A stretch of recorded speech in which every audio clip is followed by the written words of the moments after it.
MCD 유장은 굳은 얼굴로 유비를 향해 말했다. 공도 알다시피 우리에게는 여유가 없습니다. 노병 사천과 쌓이겨라도 괜찮다면 내드리지요. 그 말을 들은 유비는 자존심이 상했다. 자신의 호의에 그 정도 대답밖에 하지 못하는 유장이 원망스럽기도 하였다.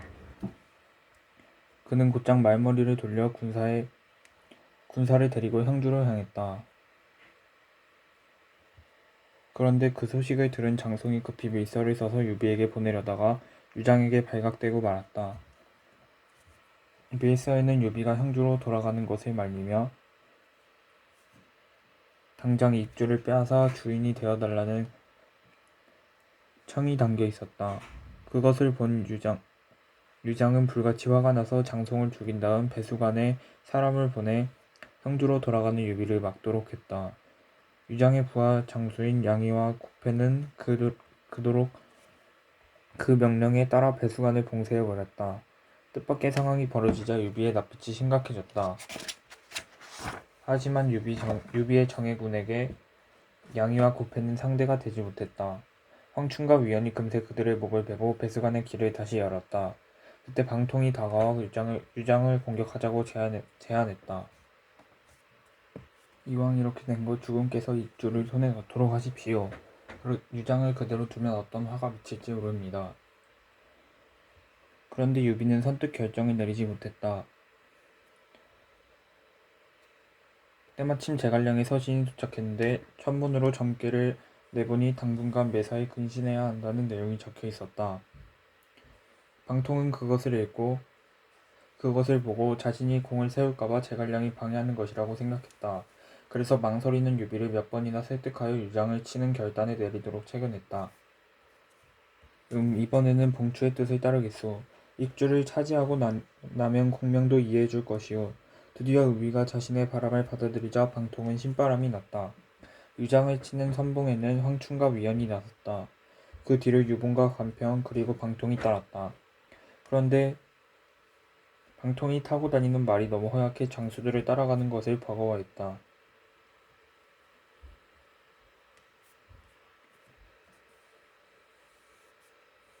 그것을 보고 안타까운 마음이 든 유비는 자신의 백마를 방통에게 내주었다.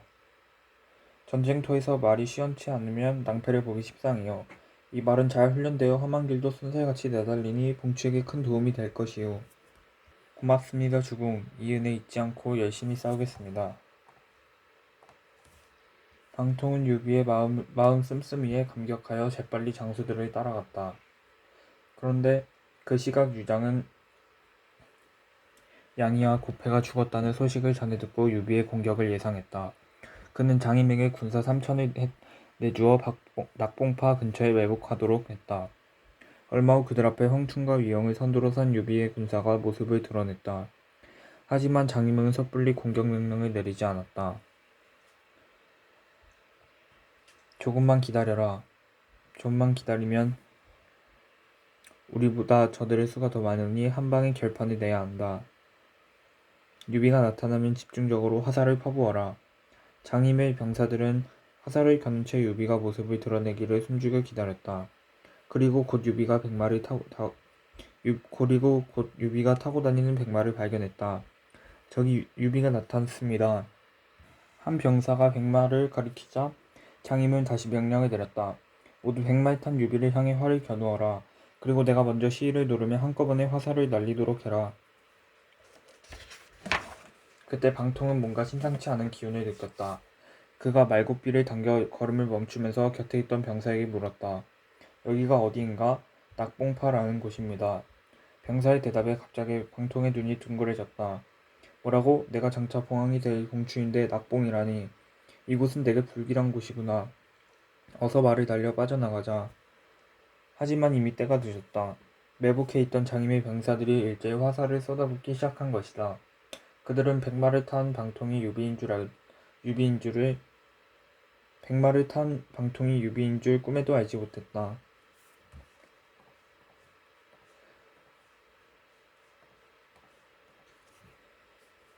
순식간에 방통의 몸에는 수십 개의 화살이 꽂혔다. 숨통이 끊어진 방통은 그렇게 처참한 모습으로 땅바닥에 나뒹굴었다. 그때 그의 나이 겨우 36살이었다. 방통이 죽었다는 소식을 들은 유비는 깊은 슬픔에 잠겼다. 자기 백마를 내어준 것이 빌미가 되었다는 생각에 자책도 했다. 그 소식은 형주에 있는 제갈량에게도 전해졌다. 아니 그는 지난밤 서쪽 하늘에서 밝은 별 하나가 떨어지는 것을 보고 이미 방통의 죽음을 예감했소이다. 제갈량은 방통이 세상을 떠났다는 사실에 뜨거운 눈물을 흘렸다. 그리고 유비가 걱정되어 지체 없이 서천으로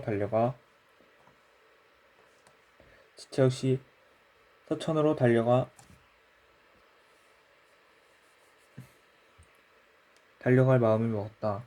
제갈량은 유비에게 가기 전에 관우를 만났다. 지금 주공께는 제가 필요할 듯합니다. 관운장께서 형주를 잘 지켜주십시오. 알겠습니다, 공명. 이곳은 염려 말고 형님을 도와 유장을 물리쳐 주십시오. 관우의 늠름한 모습에 제갈량은 마음이 놓였다. 다만 한 가지 신경 쓰이는 문제가 있었다. 관운장, 만약 조조와 송건이 한꺼번에 쳐들어오면 어떻게 하겠습니까? 그런 경우에라면 힘에 부치겠지만 죽기를 각오하고 싸워야지요. 병사들을 반으로 나누어 적들과 대적하겠습니다. 제갈량이 고개를 가로저었다. 아닙니다. 한꺼번에 막강한 적을 둘이나 상대하는 것은 패망에 이르는 지름길입니다. 만약 그와 같은 경우가 생긴다면 송건과 화친을 맺어 조조부터 막아내십시오. 관우는 제갈량의 충고를 진지하게 받아들였다. 그제야 제갈량은 홀가분한 마음으로 유비를 찾아갈 수 있게 되었다. 그는 마량 관평 요하를 형주에 남겨 관우를 돕게 하고 장비에게 군사 1만을 내주어 먼저 서천으로 떠날 것을 권유했다.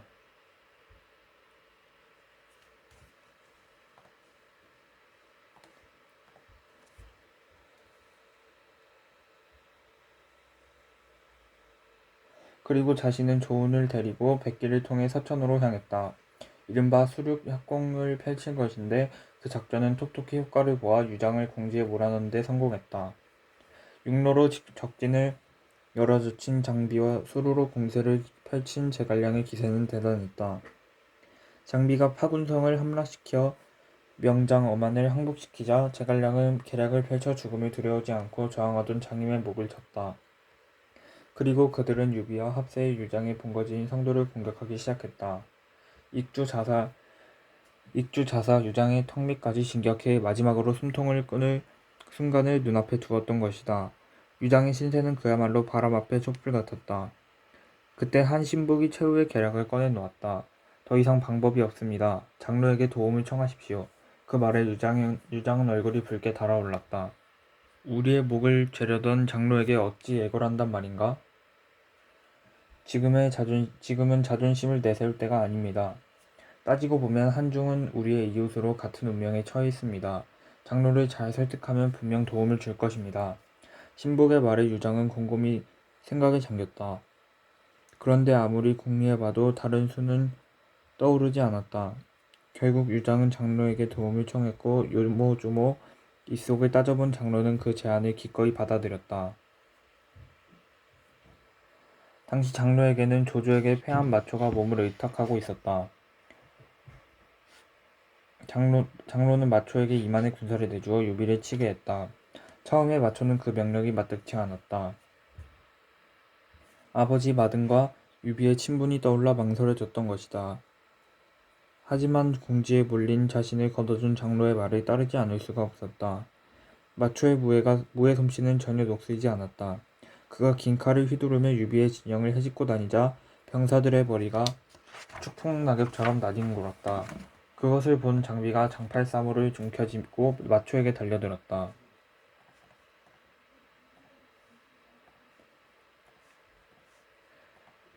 이놈 마초야, 너는 내가 상대해주마. 좋다, 얼마든지 덤벼라. 미련한 니놈의 머리통을 박살내주마. 평범한 장소라면 장비의 기계의 질에 겁을 먹을만 했다. 그러나 마초는 조금도 움츠러들지 않고 당당히 맞섰다. 둘의 대결은 백합이 넘게 이어졌으나 좀처럼 승부가 나지 않았다. 결국 마초가 구리철퇴를 던지면 장비가 장팔삼으로 막아냈고 장비가 활을 꺼내 쏘면 마초가 몸을 숙여 가뿐히 피했다. 어느덧 날이 저물어 더 이상 맞대결이 어려워지자 장비가 소리쳤다. 제법이구나 마초야. 오늘은 이쯤에서 그만두고 내일 다시 붙어보자. 그래 나도 승부를 가리지 못해 아쉽다. 끝까지 싸워 결판을 내자. 두 장수는 내심 서로의 실력을 인정하며 말머리를 돌렸다. 진지로 돌아온 장비는 유비에게 뜻밖의 말을 했다. 형님 마초는 죽이기 아까운 장수요. 우리 편으로 끌어들일 방법이 없겠소? 유비는 장비의 말에 고개를 끄덕였다. 실은 그도 일찍이 마초의 재능을 탐내고 있었다. 유비는 제갈량을 찾아가 마초를 사로잡을 방법을 물었다. 마초는 호랑이처럼 용맹한 장수입니다. 무조건 힘을 맞붙으려 하면 한쪽이 치명상을 입게 마련이지요. 제게 좋은 계략이 있으니 들어보십시오. 제갈량은 목소리를 낮춰 유비가 마초를 품에 안을 수 있는 방법을 이야기했다. 그것은 마초와 장로 사이를 멀어지게 한 뒤 마초 스스로 유비에게 찾아오게 하는 계략이었다.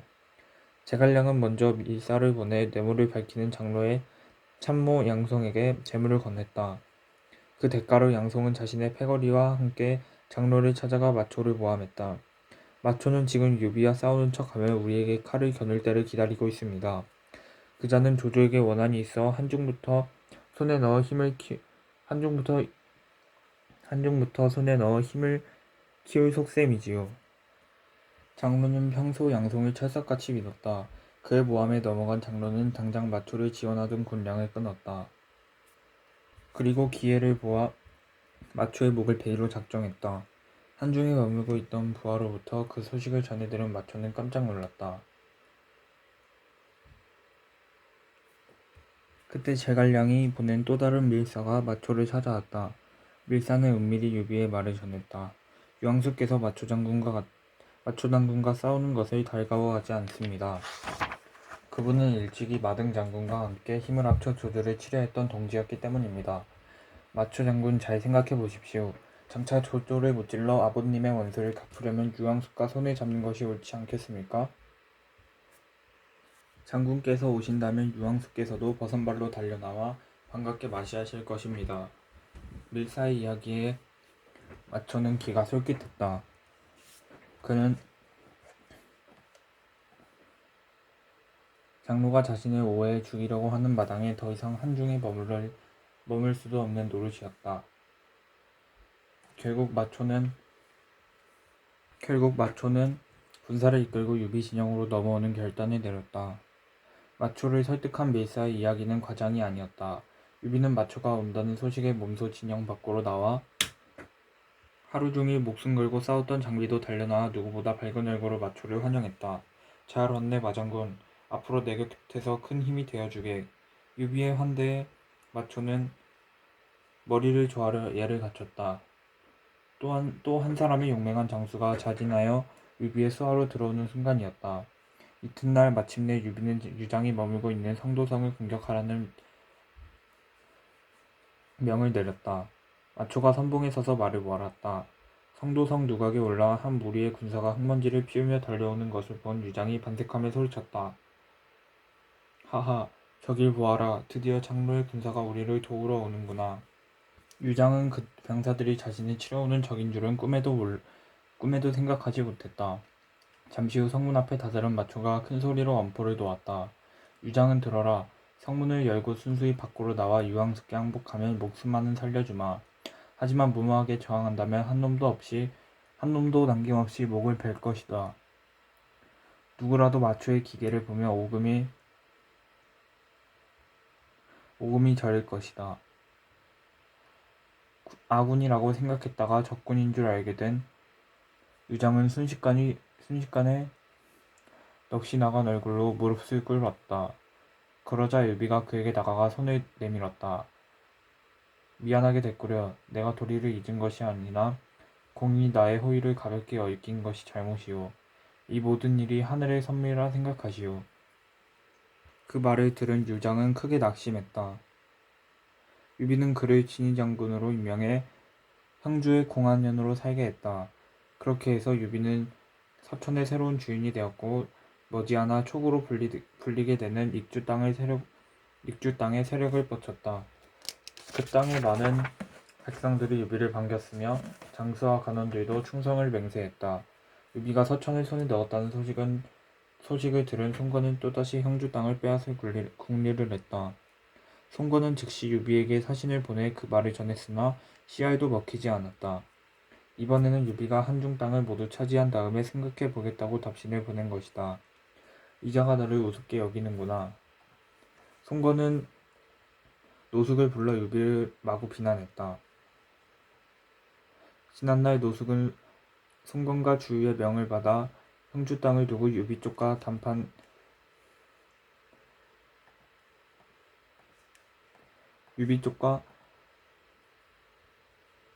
담판을 벌인 적이 있었다.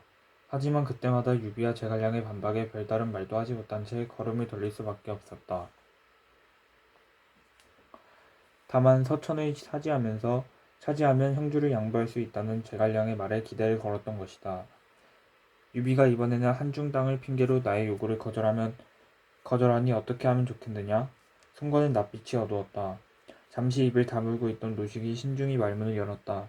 제게 한 가지 계략이 있습니다. 그게 무엇이냐? 노숙의 말이 끝나자마자 송건이 다시 물었다. 제가 육구의 군사를 매복시킨 다음 술잔치를 열어 관우를 초대하겠습니다. 만약 그가 저의 초대에 응한다면 형주를 우리에게 넘기라고 좋은 말로 설득해 볼 것입니다. 관우가 자네의 요구를 순순히 들어주겠는가?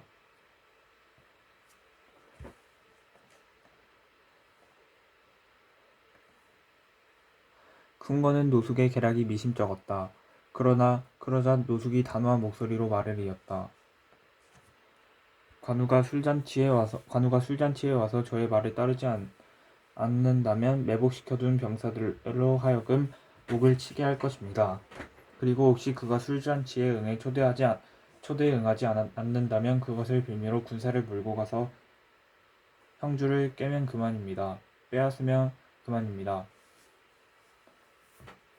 그제야 송건은 고개를 끄덕이며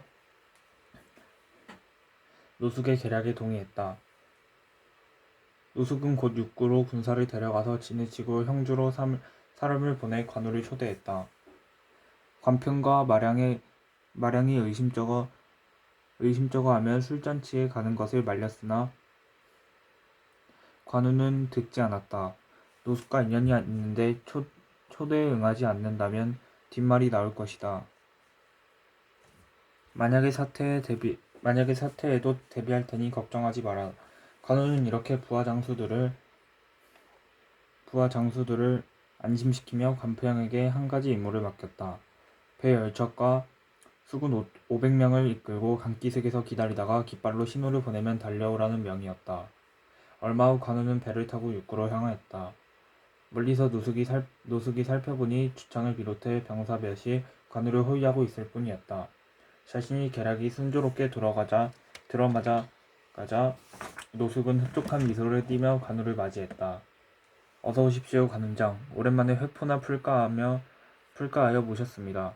초대해 주셔서 고맙습니다. 관우와 노숙은 서로 몸을 낮추며 정중히 예를 갖췄다. 그리고 흥겹게 술잔을 기울이며 잔치를 즐겼다. 그러다가 취기가 달아오를 무렵 노숙이 마침내 속에 담아두었던 이야기를 꺼냈다. 전에 공명선생이 유황수께서 서천을 갖게 되면 형주 땅을 오나라에 넘기겠다고 말씀하셨습니다. 그런데 얼마 전 서천을 손에 넣고도 다시 한중 땅을 들먹이시니 신의에 어긋난 것이 아닌지요? 노숙의 말을 듣는 관우는 불쾌했다. 그러나 애써 감정을 숨기며 노련하게 대응했다. 허허, 그런 이야기는 오늘처럼 즐거운 술자리에 어울리지 않는군요. 그 문제는 나중에 다시 논의해봅시다. 하지만 노숙은 조급해하며 한 걸음 더 나아갔다. 지난날 우리 주공께서는 조조에게 쫓겨 오갈 데 없는 유황숙을 위해 형주 땅에 머무르는 것을 용인하셨습니다. 한데 이제 서천을 얻으셨으니 마땅히 형주를 내놓아야 하지 않겠습니까? 관훈장이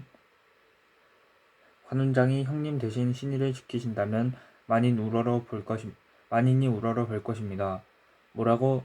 너의 주공이 용인했다고? 노숙에 거듭된 추궁의 관우는 참았던 화가 폭발하고 말았다. 그 자리에서 벌떡 일어서며 청룡 언얼도를 움켜쥐었다. 그러면서 곁에 있던 주장에게 눈짓을 보냈다. 금세 그 뜻을 알아차린 주장은 강기슭으로 달려가 붉은 깃발을 흔들었다. 그 사이 관우는 일부러 술에 많지 않은 척 비틀거리며 오른손에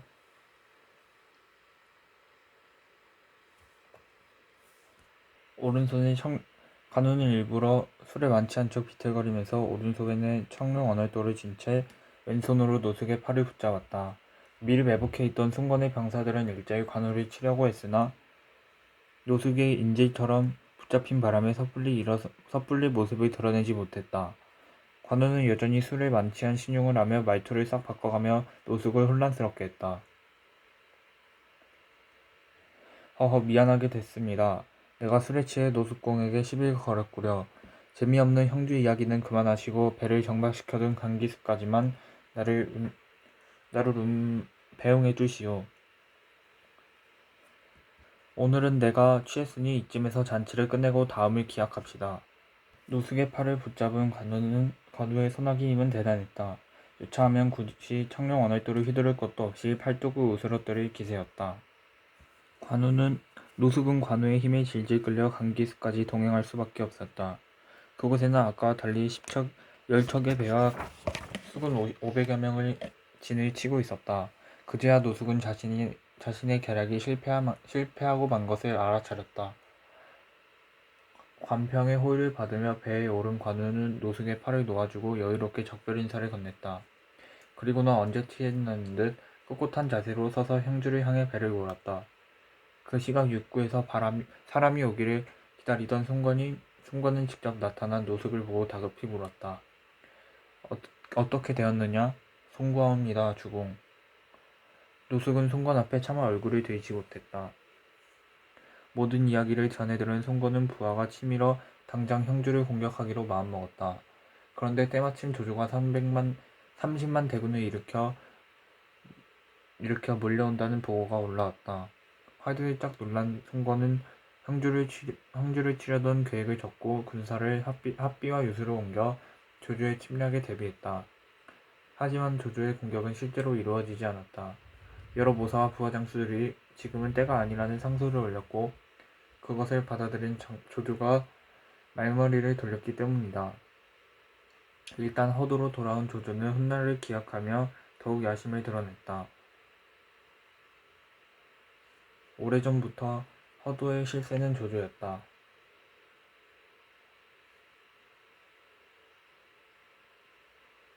그의 권세는 날이 갈수록 막강해졌다. 천상천하 유아독존이라는 말이 딱 들어맞을 정도였다. 실제로 조조의 신복들은 그를 위양에 앉히려는 음모를 꾸미기도 했다. 모사 순유가 그럴 수는 없다며 반대했다가 조조의 미움에서 목이 베이는 참사를 당했다. 그러니 그 누구도 조조 앞에서 반기를 들지 못했다. 헌재 역시 조조의 이름만 들어도 바짝 긴장하여 모든 요구를 들어주는 지경이었다. 그러다 참다 못한 복항우가 사가에 있는 아버지 보관에게 도움을 청했다. 헌재의 충신 목순이 궁궐과 사가를 오가며 부녀의 밀서를 전했다. 급기야 보관은 딸인 황후에게 조조를 제거할 계책을 적은 서찰을 보내기에 이르렀다.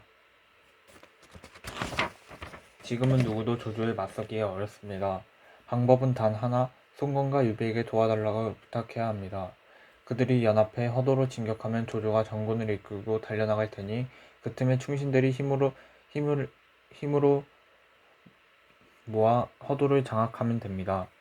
아버지의 밀서를 읽은 복황후는 한 줄기 희망의 빛이 보이는 듯 했다. 보관은 헌재를 설득해 송건과 유비에게 도움을 요청하는 편지를 쓰게 하라고 덧붙였다. 복황후는 즉시 답장을 써서 아버지에게 계책을 따르겠다고 말했다. 그런데 그날 뜻밖의 사건이 벌어졌다. 복황후의 답장을 들고 궁궐을 나서던 목순이 조조의 부하에게 붙잡히고 만 것이다. 조조는 그가 복황후의 거처와 사가를 거초와 사가를 자주 오간다는 정보를 듣고 감시병을 붙여두었던 것이다. 이런 고향 것들을 봤나. 보관의 계책이란 무엇인지 당장 알아내도록 하라. 조조의 명을 받은 한 무리의 병사들은 그 길로 보관에게 달려가 집안 곳곳을 샅샅이 뒤지기 시작했다. 그리고 마침내 그동안 주고받았던 복항우의 서찰들을 발견했다. 그것을 본 조조는 이성을 잃을 정도로 흥분해 고래고래 소리를 질러댔다. 내게 칼을 겨누는 자들은 그 누구도 살려둘 수 없다. 황후를 끌어내 본때를 보여줘라. 내 승상 명을 받들겠습니다. 그 시각 황후는 나인들을 통해 모든 일이 들통난 것을 알게 되었다. 그녀는 온몸을 사시나무처럼 떨며 제자리에 앉아 꼼짝도 하지 못했다. 그때 병사들이 우르르 들이닥쳐 복황후의 머리채를 붙잡아 조조에게 끌고 갔다. 이제 그녀는 한나라의 황후가 아니라 용서받지 못할 죄를 지은 역적에 불과했다. 헌재가 나선다 해도 되돌릴 수 없는 일이었다. 부디 목숨만 살려주십시오, 승상. 복황후가 눈물을 흘리며 애원했다.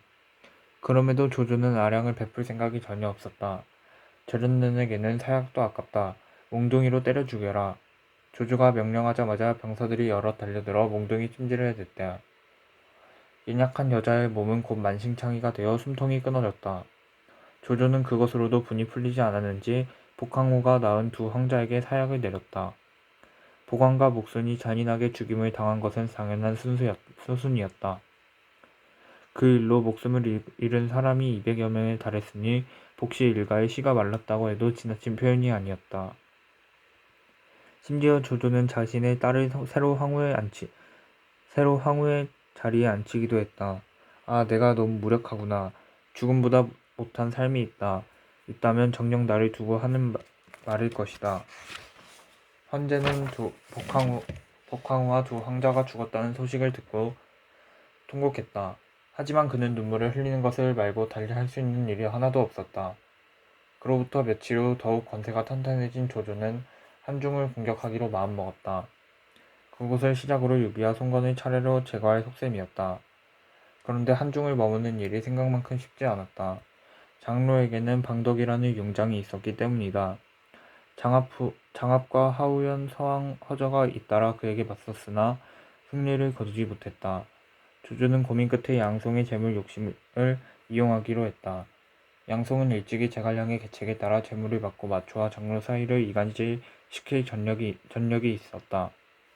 그 무렵에도 장로는 참모 양송을 철석같이 믿었는데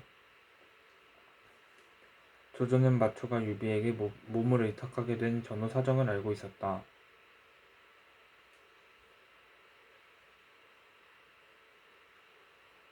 양송을 이용한 계략은 성공적이었다. 그곳을 시작으로 유비와 송건을 차례로 제거할 속셈이었다.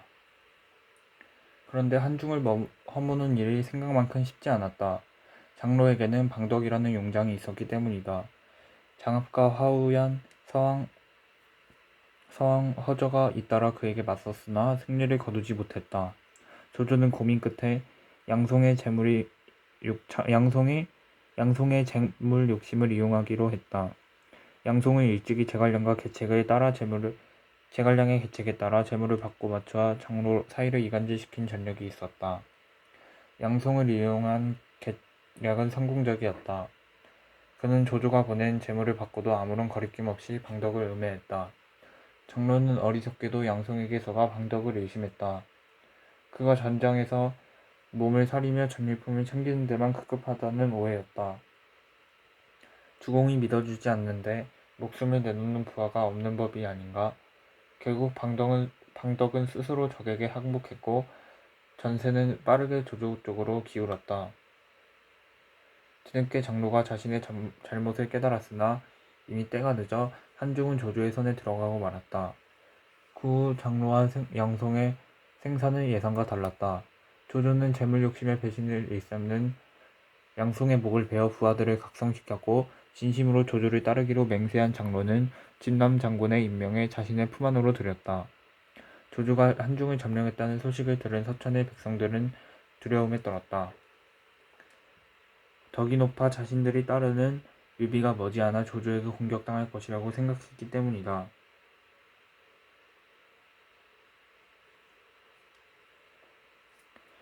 유비도 그것이 걱정되어 제갈량에게 대책을 물었다.